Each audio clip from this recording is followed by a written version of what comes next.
पत्नी का क्या काम है? पति देव जब भोजन कर ले, उस थाली में बचा हुआ भोजन पत्नी के लिए महाप्रसाद होता है। पत्नी के लिए वो महाप्रसाद है। जैसे ठाकुर जी का प्रसाद महाप्रसाद होता है, ऐसे ही पति देव का जो बचा हुआ भोजन होता है थाली में, वो पत्नी के लिए महाप्रसाद है। महाप्रसाद समझ करके खाना चाहिए। पति को जूठा भोजन कभी ना खिलाएं, और जूठा भोजन खिलाने से पत्नी को इतना पाप लगता है जिसका कोई प्रायश्चित भी नहीं है। लेकिन भैया आजकल ऐसी प्रचलन चल गई कि जब तक जूठा ना खाएं और ना खिलाएं तब तक पेट ही नहीं भरता है क्या?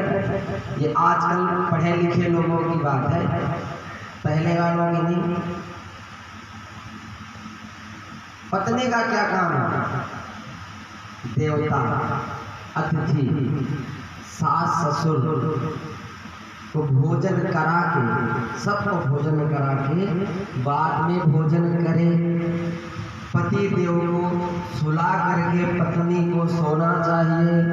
पति देव के जगने से पहले पत्नी को सुबह जाग जाना चाहिए और नहा धो करके पाठ पूजा करके फिर बाकी काम करना चाहिए। ये पत्नी के महाराज धर्म है। पतिव्रता स्त्री के लिए ब्रह्मा विष्णु महेश से भी बढ़कर के उसके पति देव होते हैं। उसके पति देव पत्नी के लिए क्या है? बाबा तुलसीदास जी ने लिखा है, एक ही धर्म बताया है पत्नी के लिए। पत्नी के लिए पति ही गुरु है, पति ही परमेश्वर है, उसका पति ही सब कुछ है।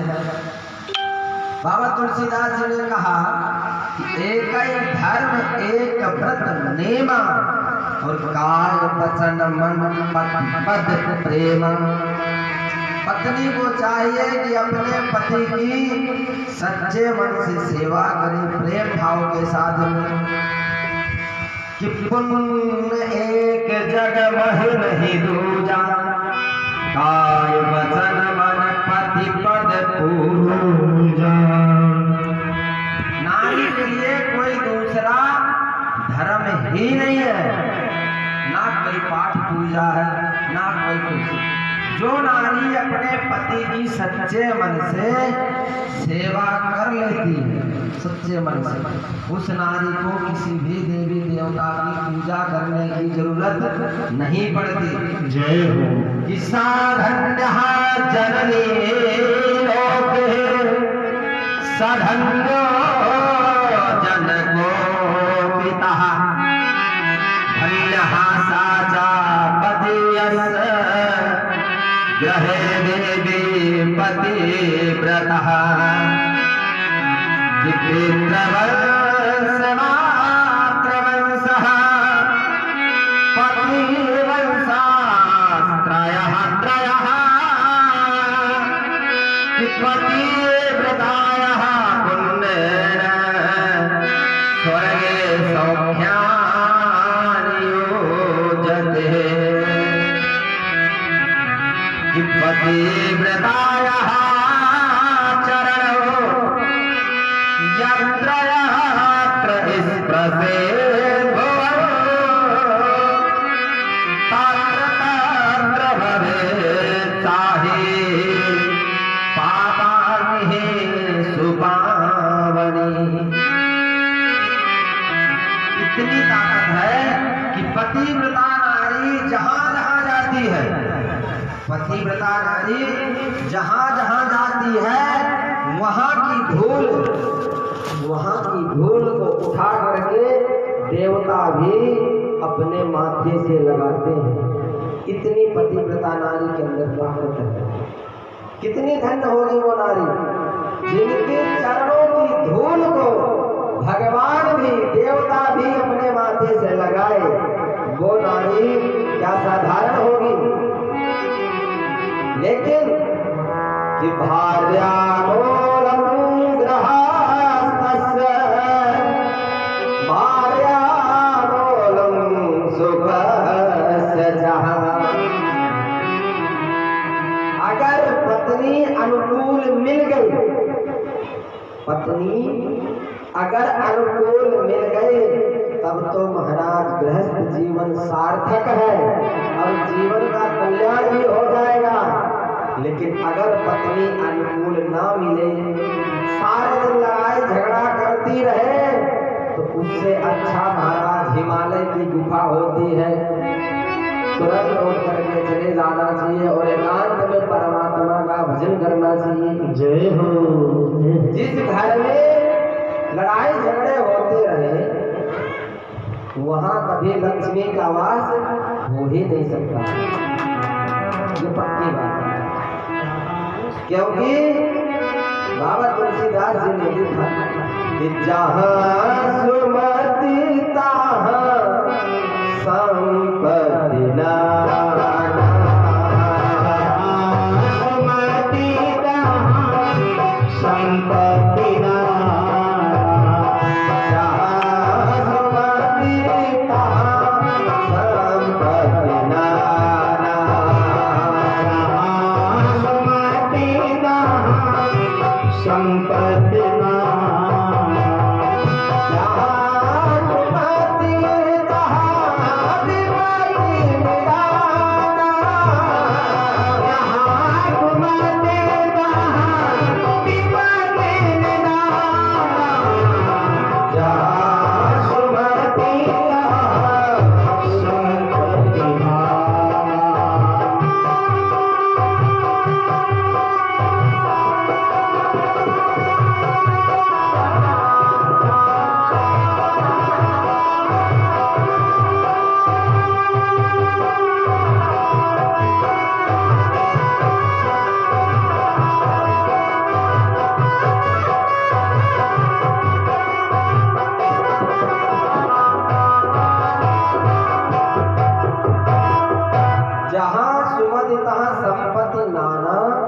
जहाँ कुमति तहाँ विपत्ति निदाना।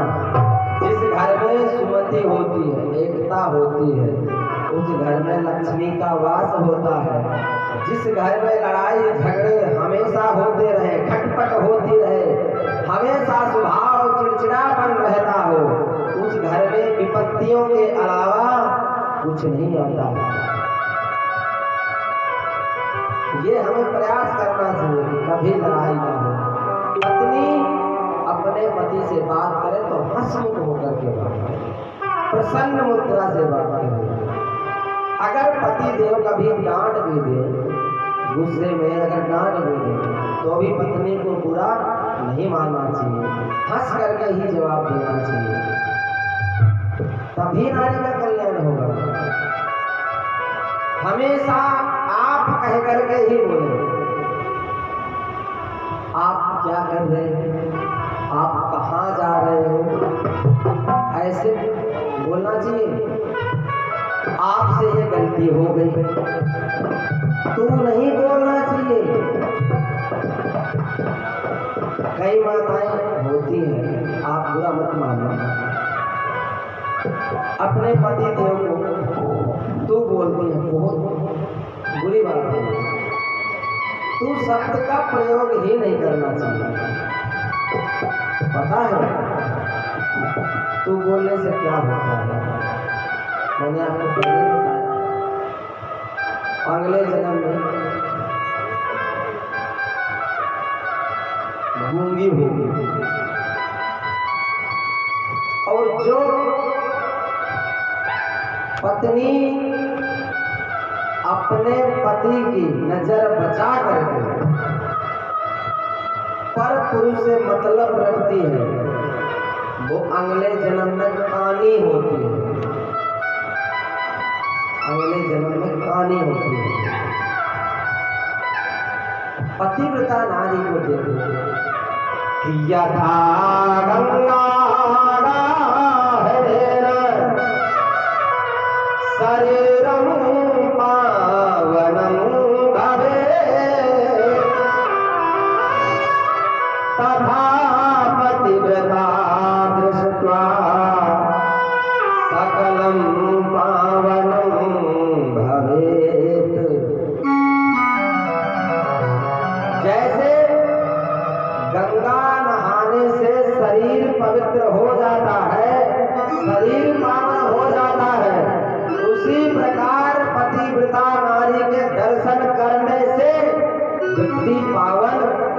माता। जय हो जय हो। लेकिन जब हम करेंगे तब आप अभी सुनोगे पतिव्रता नारी के लक्षण क्या क्या है। पतिव्रता नारी तो एक प्रकार की नहीं होती है, 4 प्रकार की पतिव्रता नारी होती है।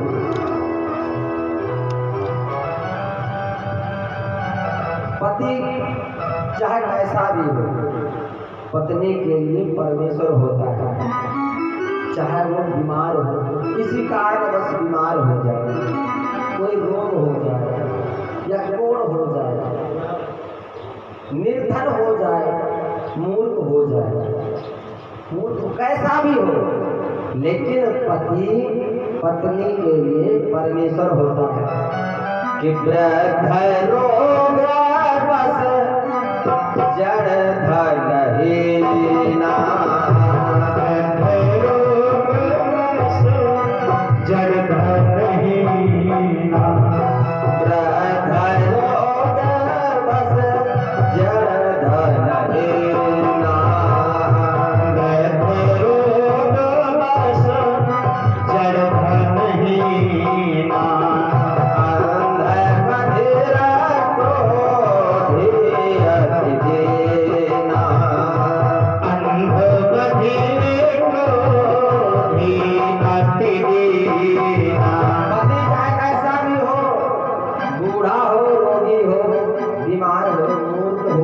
अंधा हो, बहरा हो, टकला हो, कैसा भी हो, पत्नी के लिए पति परमेश्वर है। लेकिन अगर ऐसे भी पति का, कैसे पति का, अंधा, लूला, लंगड़ा, बहरा, ऐसे भी पति का, कि ऐसे हो पति कर किए अपमाना, ऐसे भुपति कर किए अपमाना, ऐसे भुपति कर किए अपमाना, ऐसे भुपति कर किए अपमाना, नारी पावे जब पुर दुखदाना, नारी पाव यमा पुर दुखदाना, नारी पावे पुर दुखदाना। अगर ऐसे भी पति का पत्नी अपमान करती है तो वो नारी यमराजपुरी में पड़े पड़े सड़ती रहती है, उसका कभी कल्याण नहीं हो सकता। अच्छी होंगे तो उनको तो भाई वो तो जाएंगी वैकुंठ धाम, उन्हें रोकने वाला ही कोई नहीं है। लेकिन जो अपने पति का अपमान करते हैं उनके लिए है, वो सोच विचार करें कि हमारी हालत क्या होगी। पतिव्रता नारी 4 प्रकार की होती है। कि जग पतिव्रता 4 विधि आहे, जग पतिव्रता 4 विधिया है, वेद पुराण संत सब गाहे, वेद पुराण संत सब गाहे। सबसे नंबर वाली सुनिए, 4 प्रकार की पतिव्रता नारी है। अब सबसे नंबर वाली सुनो।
अपने पति के अलावा किसी का चिंतन ना करे, सपने में भी अपने पुरुष के अलावा ना देखे, वो है सबसे पहले नंबर वाली पति।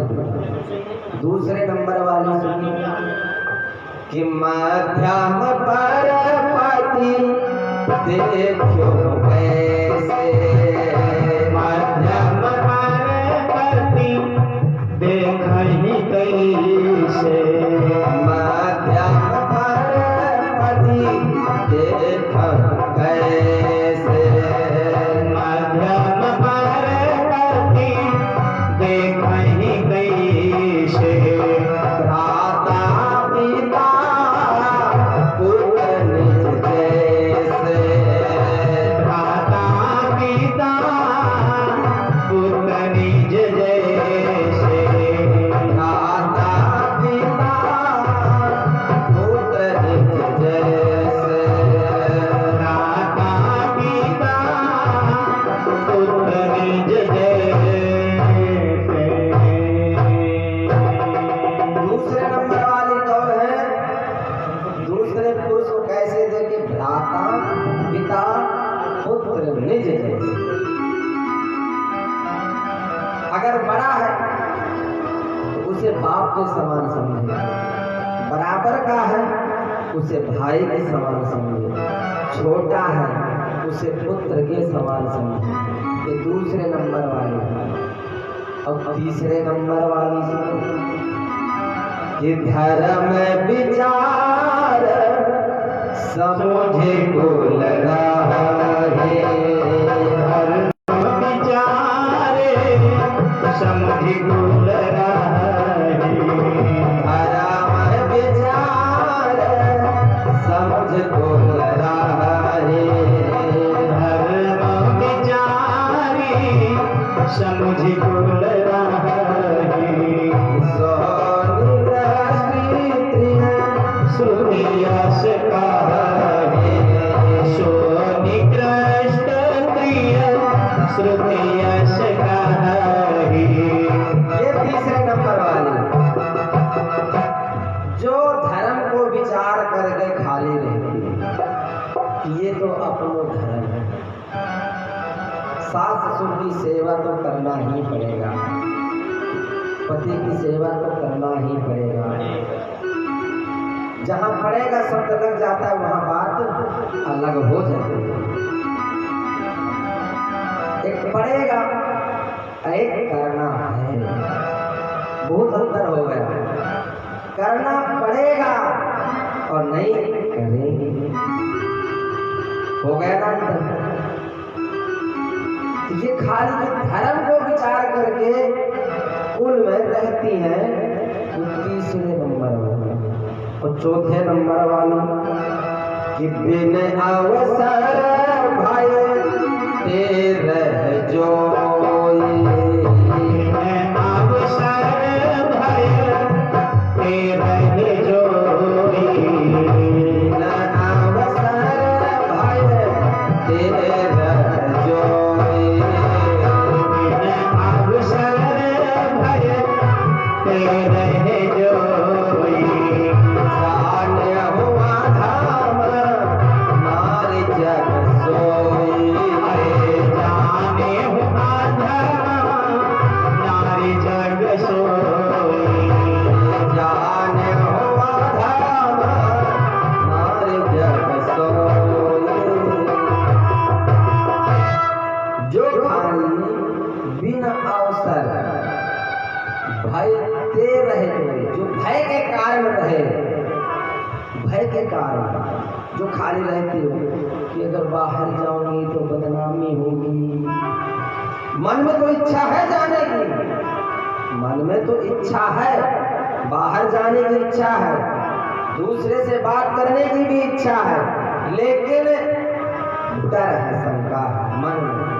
धर्म को विचार लेती है, मौका नहीं मिलता जाने के लिए, मौका मिल जाए तो चली जाए।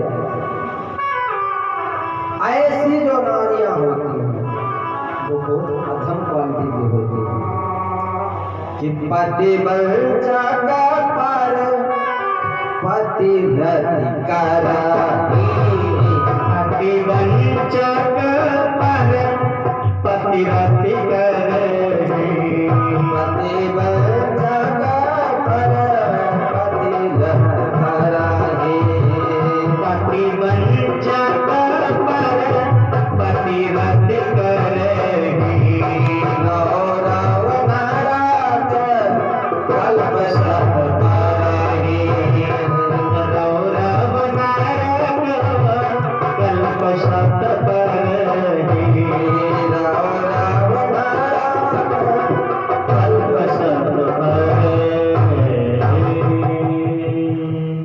जो नारी पर पुरुष के साथ में रति करती है वो रौरव नाम के नरक में करोड़ों वर्षों तक पड़ी पड़ी सड़ती रहती है।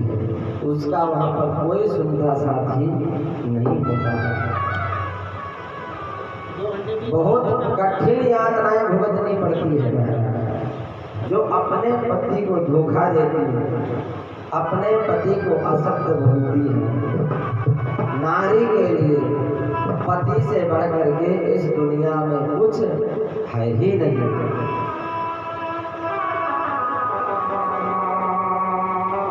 लेकिन खाली नारी नारी की बात नहीं है। अभी तक तो पुरुष लोग बहुत खुश हो रहे थे है ना?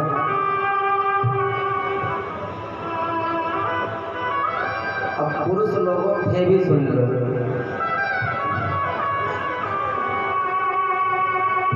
चिंता मत करो,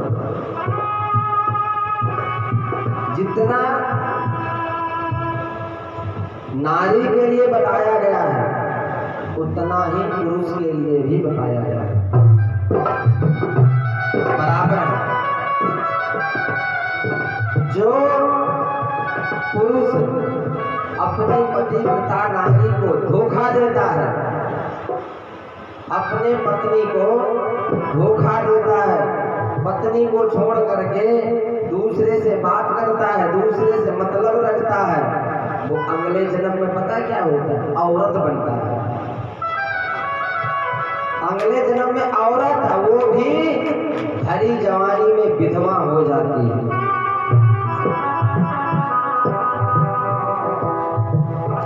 जो अपनी पत्नी को परेशान करता हो, उसे भला बुरा बोलता हो, हमेशा ही बातें सुनाता हो, कड़वा बोलता हो, अले के लिमका सो जाता हो, वो आदमी में नहीं गिना जाता। सुन लेना आप भी, जो लिमका लेके पड़ा रहे वो आदमी थोड़ी है, आदमी में उसकी गिनती भी नहीं है, आदमी में गिनती नहीं है, तो किसमें गिनती है?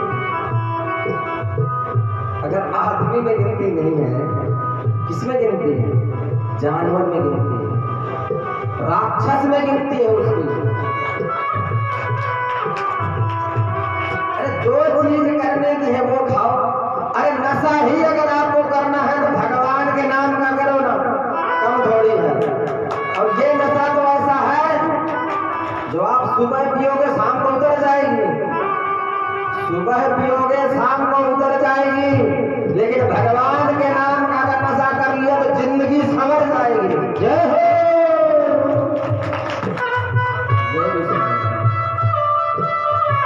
अगर जिंदगी को संवारना है तो भगवान के नाम का नशा करो, आलतू फालतू नशा छोड़ दो।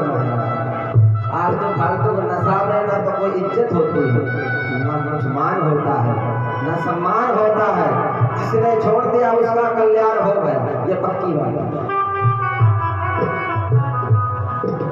अगर कोई हो सरकाने वाले, अगर वो चाहते हैं कि हमारा मान सम्मान हो तो वो प्रण कर लेंगे हम नहीं पिएंगे। अगर जिसने छोड़ दिया तो भगवान भी उसका सम्मान करेगा, ये पक्की बात है। भगवान भी, उस व्यक्ति का अपमान भगवान भी नहीं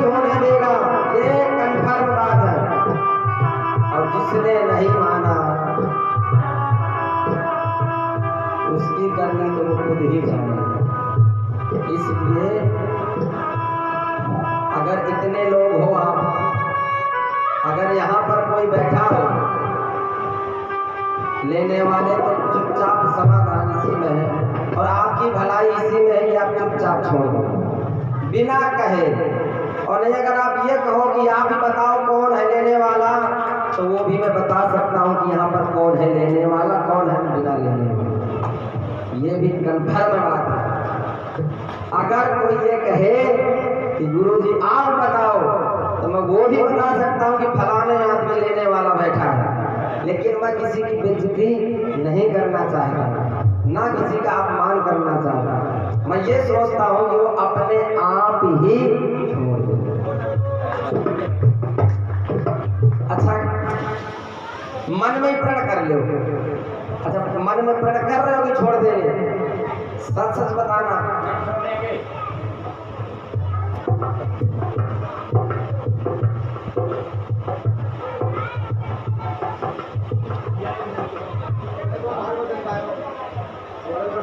कि यत्र नारस्तु पूज्यन्ते रमन्ते तत्र देवताः। कितनी सुंदर बात लिखी है कि जिस घर में नारी का मान सम्मान होता है, जिस घर में नारी का मान सम्मान होता है, आदर सत्कार होता है, उस घर में देवता स्वयं रमण करते हैं, उस देवता रमण करते हैं। और जिस घर में नारी का अपमान होता है, वहां से बहुत दूर भगवान चले जाते हैं। तो नारी के लिए भी उतना ही बताया है और पुरुषों के लिए भी उतना बताया है, दोनों ही बराबर हैं। बोले शंकर भगवान की जय हो, भक्त और भगवान की जय हो।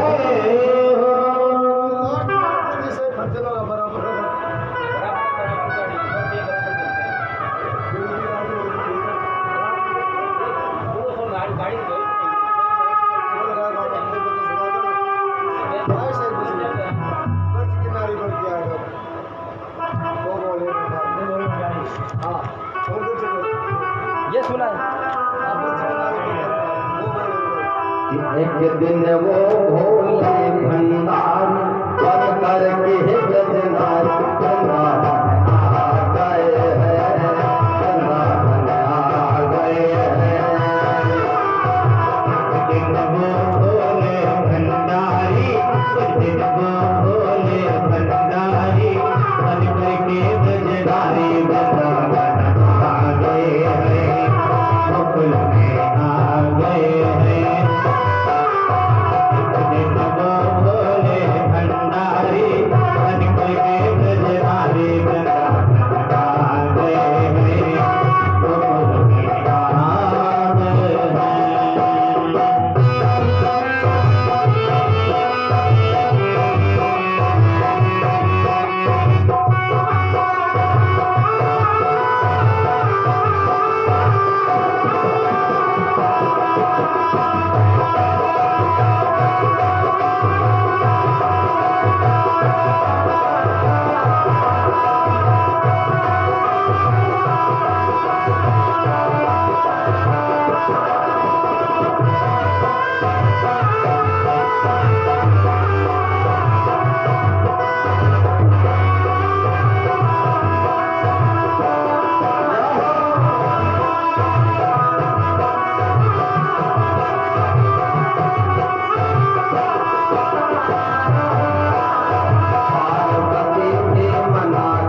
श्री राधे श्याम।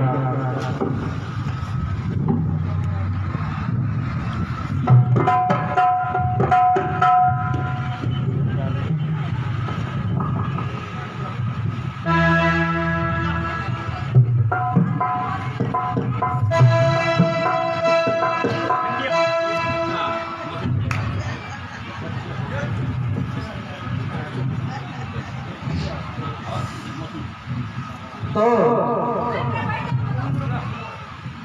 आपने बहुत बार सुना होगा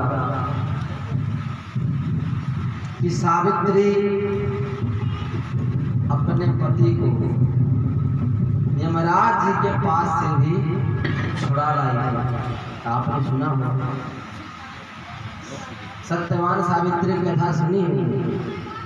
अपने पति को यमराज जी से भी छुड़ा लाई, इतनी ताकत थी पतिव्रता नारी की। एक पतिव्रता नारी थी, पतिव्रता नारी थी। वो अपने पति की सेवा सच्चे मन से करती थी। उसके पति देव जब बुलाया तभी वो उठ के चली जाती है। यही पतिव्रता धर्म का भी नियम है। अगर आप खाना खा रहे हो, भोजन कर रहे हो, तो भोजन करते समय अगर पति देव आवाज लगा दे तो उठ करके चले जाना चाहिए। बताओ क्या काम है? आप पूजा में बैठे हो, अब पूजा में बैठे हो और पति देव ने आवाज लगा दी तो आपको उठ के चले जाना चाहिए, कोई दोष नहीं लगेगा। आपकी आधी माला हुई है और पति देव ने आवाज लगा दी तो आप उठ के चले जाना चाहिए, कोई दोष नहीं। तो ऐसे ही एक पतिव्रता नारी अपने पति की बहुत बात मानती थी, श्रद्धा से सेवा करती थी। तो एक दिन वो चावल कूटने के लिए बैठे, चावल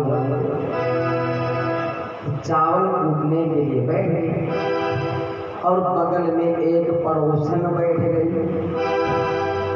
बगल में ही पड़ोसन बैठ गई।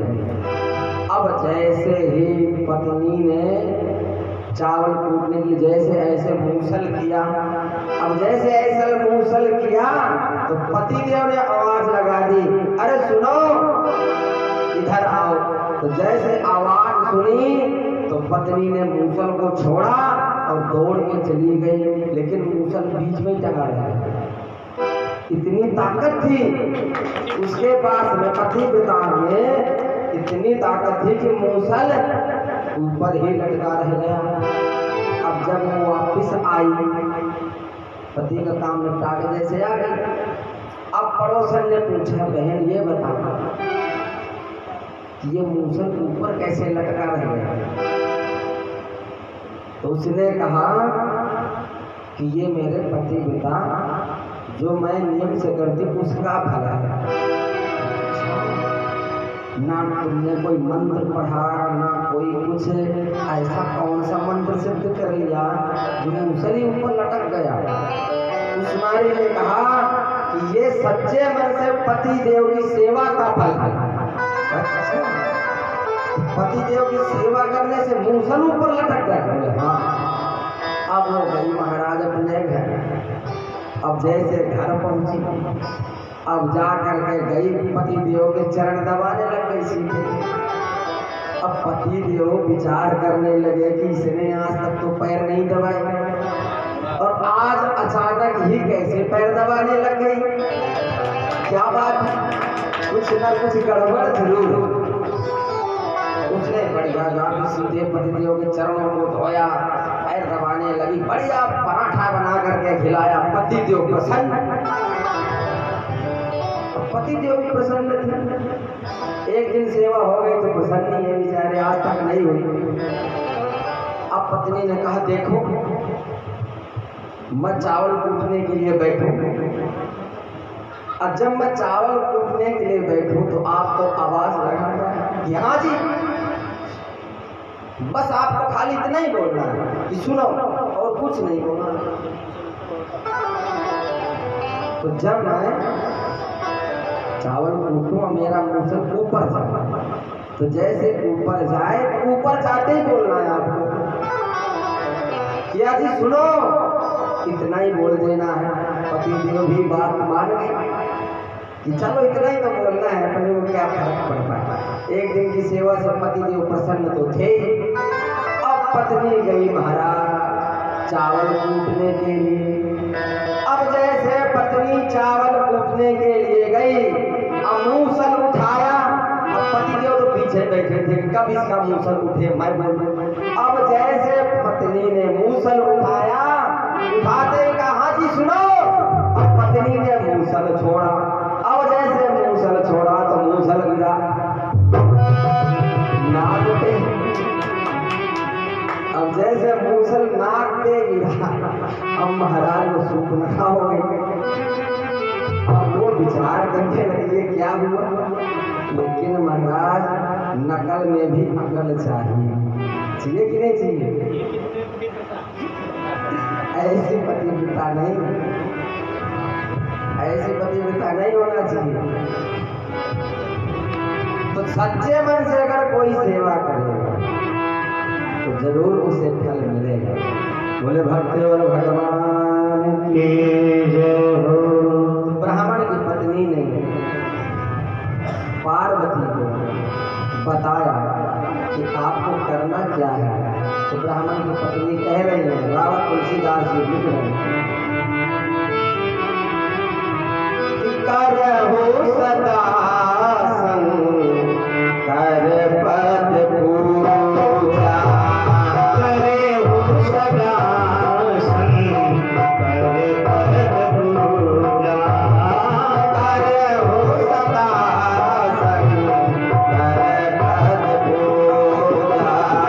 करहु सदा कर पद पूजा।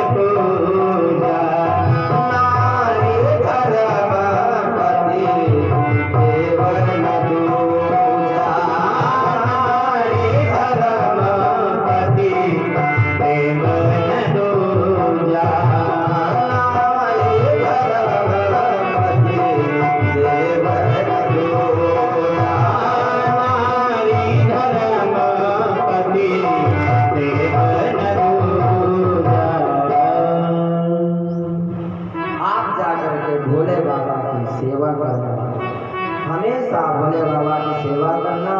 पत्नी के लिए पति से बढ़ करके कोई दूसरी पूजा है ही नहीं। जो स्त्री अपने पति को प्रसन्न कर लेती है, सेवा करती है, उसके लिए इस लोक में किसी चीज की कमी हो ही नहीं सकती। अब भोले बाबा विवाह भी हो गया, अब विदाई का समय आ गया नजदीक। पहले बारातें 4-4 दिन रुक जाती थी, 8-8 दिन बारातें रुकती थी पहले जमाने में। अब तो महाराज 2-4 घंटे में ही शादी होगी, पता ही नहीं चलता कब शादी थी कब विदाई हो गई, पता ही नहीं चलता। पहले 8-8 दिन 4-4 दिन तक हफ्ते बारातें रुकती थी। नंबरवारी से रोकते थे कि आज बारात का खर्चा हमारी तरफ से, आज जो भी व्यवस्था होगी हमारी तरफ से होगी। पहले ज्यादा काम था नहीं लोगों के पास में, लोगों के पास पहले शांति थी, काम था नहीं। अब लोगों के पास में शांति है नहीं, अशांति ही अशांति, समय है नहीं, लोभ बढ़ गया, लोभ बढ़ गया। पहले लोभ भी नहीं था, पहले लोभ नहीं था, पहले बहुत संतोष था, अब लोभ भी बढ़ गया। लोग बस यही चिंता में रहते कैसे आए, किधर से भी आओ आना चाहिए, यही सोच में रहते हैं लोग। भगवान विष्णु और ऋषियों को कहने का कि अब तो बहुत समय हो गया, अब विदाई का शुभ मुहूर्त आ गया, आप विदाई कर दीजिए। तब राजा हेमवान और मैना विदाई कर रहे हैं और जैसे विदाई करने लगे सारा माहौल उदास हो गया, जैसे उदासी छा गई। लेकिन कन्या को तो विदा करना पड़ेगा। राजा भी जानते थे कि मैं इनको कितने दिन तक यहाँ रोके रहूँगा, एक ना एक दिन तो मुझे कन्या को विदा करना ही पड़ेगा। और सबको अपने घर से कन्या को विदाई नहीं करना ही पड़ेगा। भोले बाबा की विदाई हुई, बहुत कुछ दान में दिया, बहुत दहेज दिया, लेकिन शंकर भगवान कुछ लेके नहीं गए, सब वहीं का वहीं बना गया। जो कुछ भी दिया था सब बना गया। भोले बाबा तो परम संतोषी, उन्हें क्या चाहिए? भोले बाबा कहते उन्हें कुछ नहीं चाहिए, मस्त आदमी। भोले बाबा पहुंचे कैलाश पर, और कैलाश पर भोले बाबा रहने लगे। सबको वहां से विदा किया भोले बाबा ने, सभी बारातियों को, और सभी बारातियों को विदा करके भोले बाबा अब सुख से आराम के साथ में रहने लगे। तरह तरह के भोग विलास करने लगे भोले बाबा।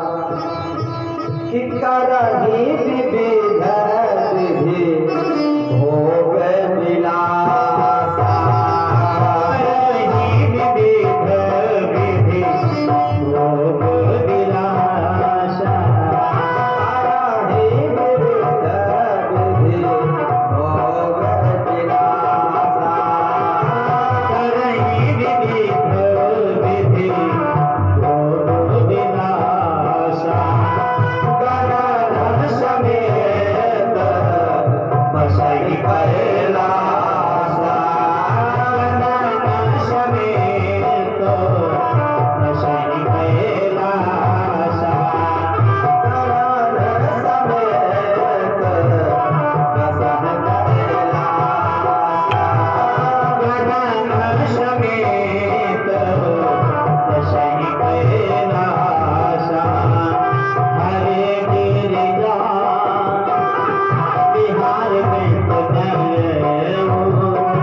यही विधि कछुक काले चली गए।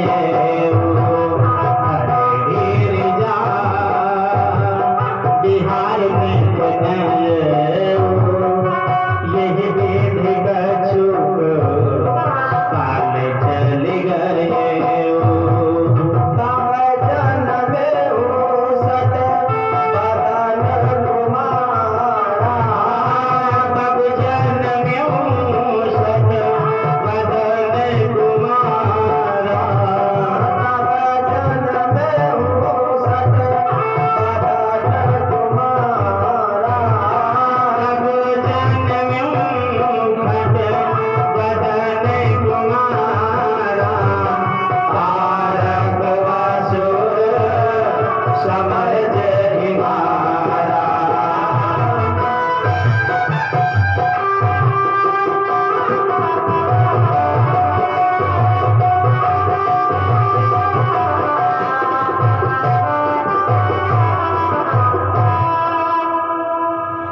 भोले बाबा भोग विलास कर रहे हैं, तभी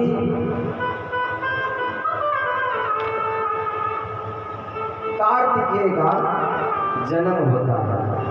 कार्तिकेय पार्वती से जन्म नहीं हुआ, क्योंकि भोले बाबा ने पहले ही श्राप दे दिया था कि किसी देवी के गर्भ धारण नहीं होगा। कब दिया था श्राप? एक बार राधा रानी के गर्भ से एक ब्रह्मंड नामक ब्राह्मण का जन्म हुआ, तो राधा रानी ने उस बालक को बहा दिया। जब बहा दिया तब भोले बाबा को क्रोध आया कि आज के बाद कि किसी भी देवियों को कोई गर्भ धारण नहीं होगा, तो ना तो सरस्वती के कोई गर्भ धारण होगा, न लक्ष्मी के होगा, न दुर्गा का होगा। इनके सोचने मात्र से ही संतानें उत्पन्न हो जाती है, गर्भ से इसकी संतानें नहीं होती। तो बाबा भोलेनाथ के अब वहाँ तारकासुर ये भी वरदान मांग रखा था कि भोले बाबा के शुक्र से जो पुत्र उत्पन्न होगा वही मुझे मार सकता है और बाकी मुझे कोई मार भी नहीं सकता।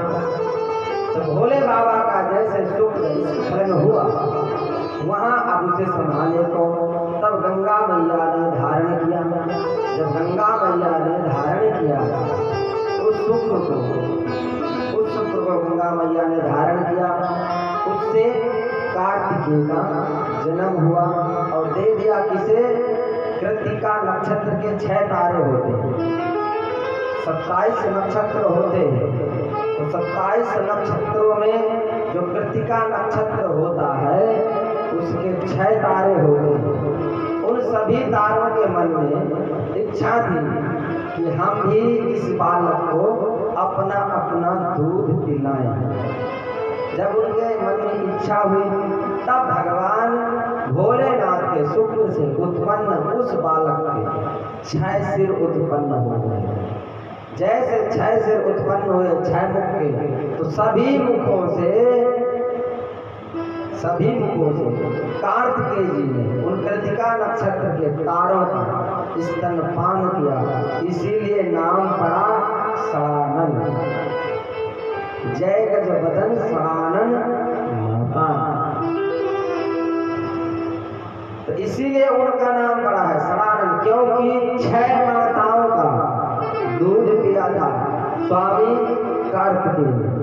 धीरे धीरे कार्तिक बड़े हुए और जैसे धीरे धीरे कार्तिक बड़े हुए बड़ी अवस्था हो गई। अब जैसे बड़ी अवस्था हुई एक दिन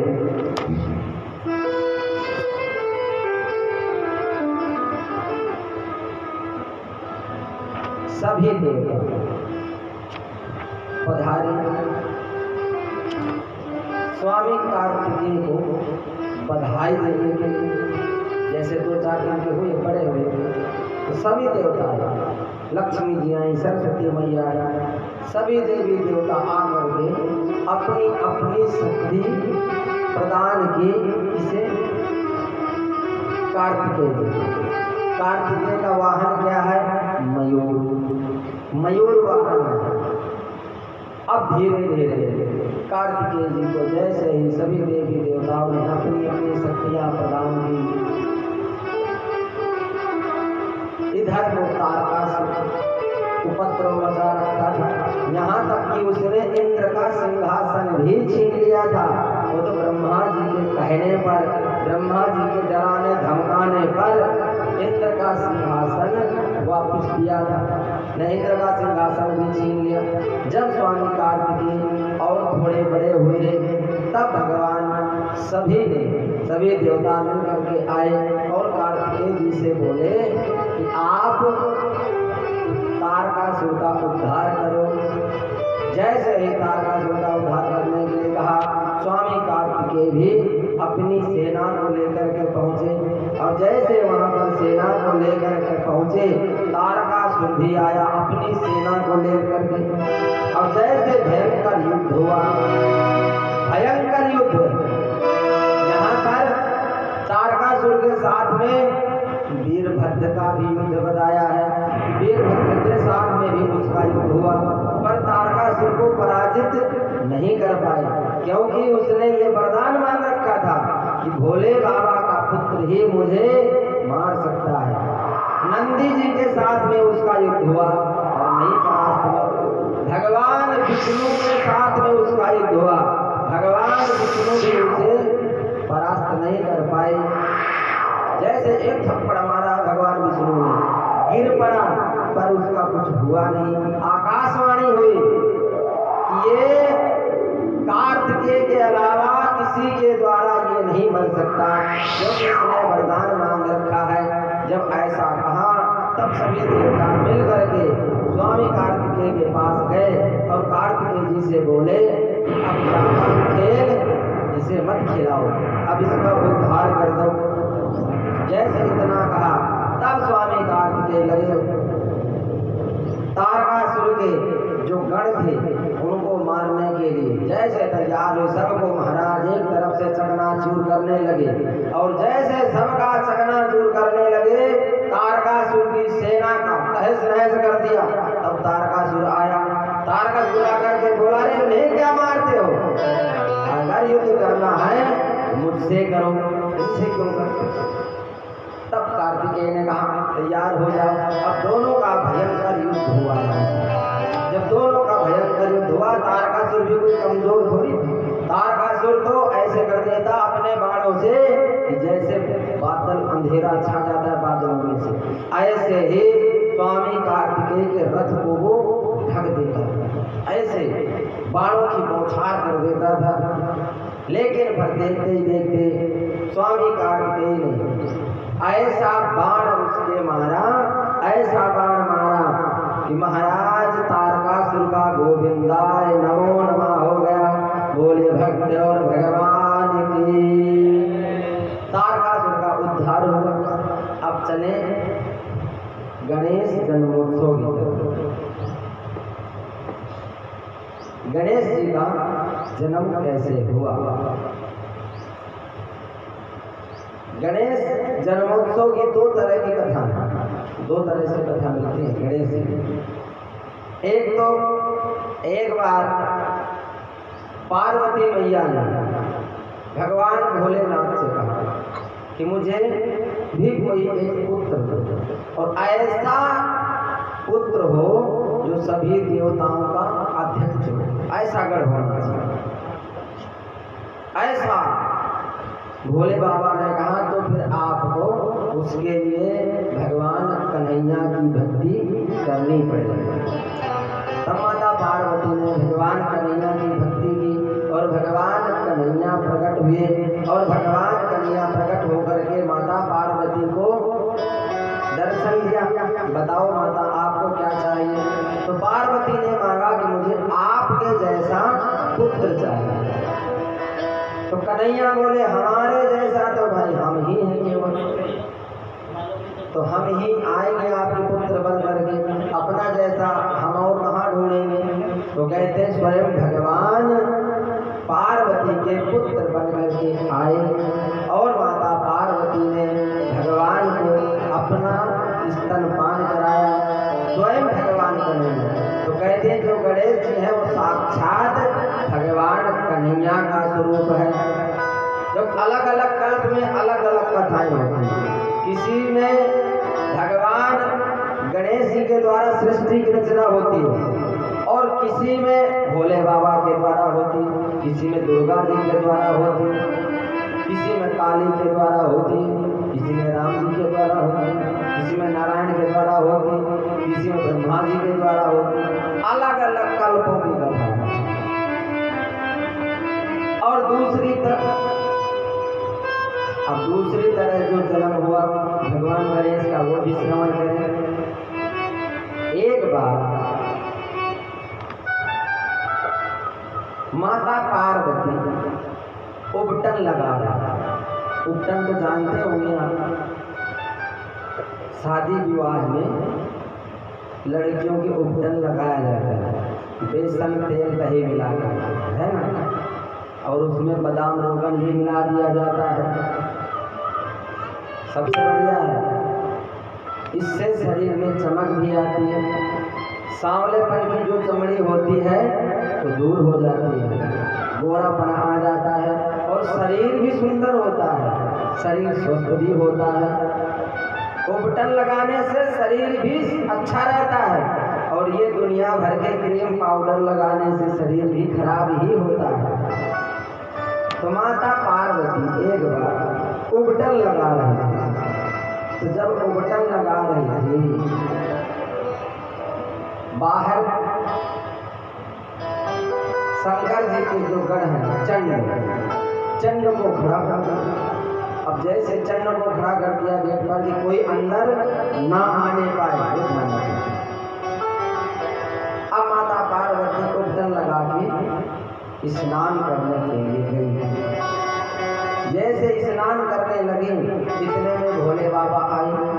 अब जैसे भोले बाबा अंदर जाने लगे तो चंड ने जाने दिया, रोका भी नहीं, क्योंकि अब चंड की क्या हिम्मत थी भोले बाबा को रोक।